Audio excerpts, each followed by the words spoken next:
Selamunaleyküm.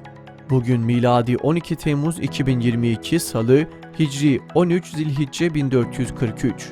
Günün ayeti: Ey iman edenler! Yapmayacağınız şeyi neden söylersiniz? Günün hadisi: Kim nefsinde büyüklük taslar ve yürüyüşünde gururlanırsa Allah Teala kendisinden nefret ettiği halde Allah'ın huzuruna varır. Tarihten haberdar olmak için tarihte bugün neler yaşandı hep birlikte bakalım.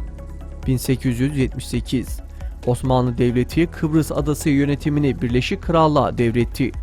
19. yüzyılın sonlarına doğru iyice güç kaybına uğrayan Osmanlı, uzak yerlerin ve özellikle de Kıbrıs gibi stratejik adaların kontrolünde zorluklar yaşıyordu. Fetihler yapan Osmanlı Devleti artık saldırıya uğruyor ve topraklarını savunamıyordu. İşte böyle bir dönemde İngilizlerin Osmanlı'ya yardım etmesi ve Ruslara karşı ittifak kurulması karşılığında Kıbrıs'ın yönetimi Britanya Krallığı'na devredildi. O gün başlayan Kıbrıs sorunu hala devam ediyor.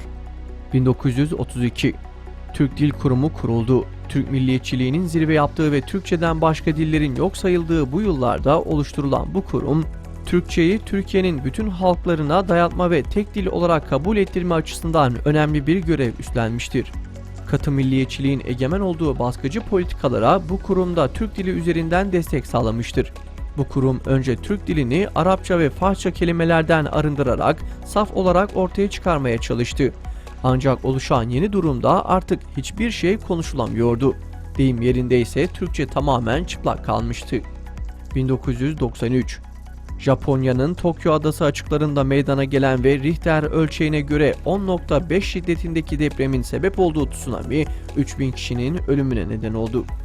2016 Cammu-Keşmir bölgesinde Hizbul Mücahidin hareketinin üst düzey komutanlarından Burhan Vani'nin katledilmesinin ardından protesto gösterileri düzenlendi.